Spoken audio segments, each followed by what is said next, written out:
Nous poursuivons notre cours sur la chaleur de réaction.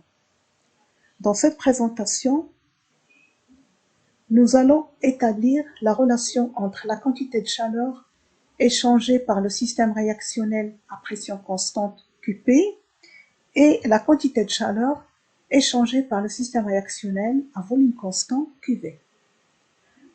Rappelons tout d'abord l'expression de la variation de l'énergie interne au cours d'une transformation infinitésimale. D de U égale à delta Q moins P dV. Si le volume est constant, D de U sera égal à delta QV. Delta U égale à QV. De même, nous avons établi l'expression de la quantité de chaleur delta Q égale à D de U plus PV moins VdP, que l'on peut écrire sous la forme D de U égale à D de H moins VdP.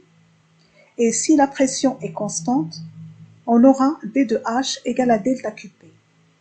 Et par intégration entre un état initial et un état final, on obtient delta H égale à QP. Ça veut dire que la variation de l'enthalpie du système réactionnel est égale à la quantité de chaleur échangée à pression constante.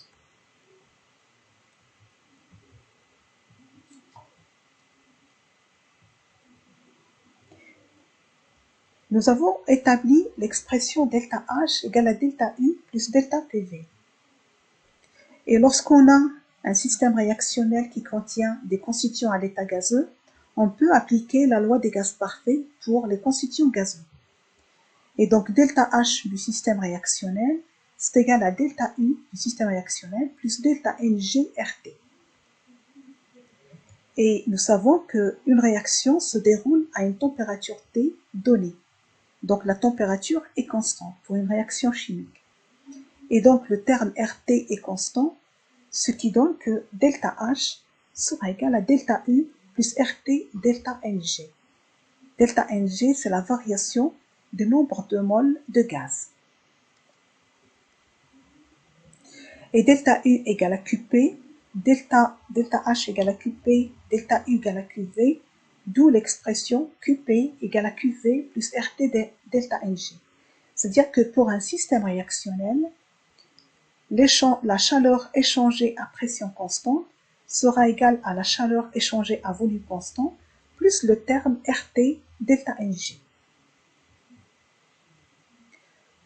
Exprimons la variation du nombre de moles de gaz en considérant la réaction où tous les constituants ici, nous avons pris tous les constituants à l'état gazeux et on voudrait déterminer delta NG, c'est N final moins N initial.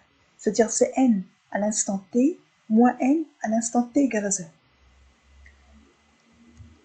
Donc delta NG, c'est la somme des nombres de moles de tous les constituants gazeux à l'instant T moins la somme du nombre de moles de tous les constituants à l'état gazeux à l'instant T égale à 0. En simplifiant les calculs, puisque N01 va se simplifier avec moins N01, de même pour N02, N03 et N04. Et on obtient finalement Nu4 plus Nu3 moins Nu1 moins Nu2. Ce que l'on peut écrire sous la forme Xi fois la somme sur I, la somme sur J, Nu-J des produits gazeux, moins la somme sur I, Nu-I des réactifs gazeux. Et donc QP sera égal à QV plus RT fois delta nu de réaction, que l'on va noter delta nu de réaction de la même manière que delta H de réaction et delta U de réaction. Et donc en remplaçant dans cette expression et en simplifiant par l'avancement, donc on aura delta H de réaction, c'est égal à delta U de réaction plus delta nu de réaction pour les constituants gazeux multiplié par RT.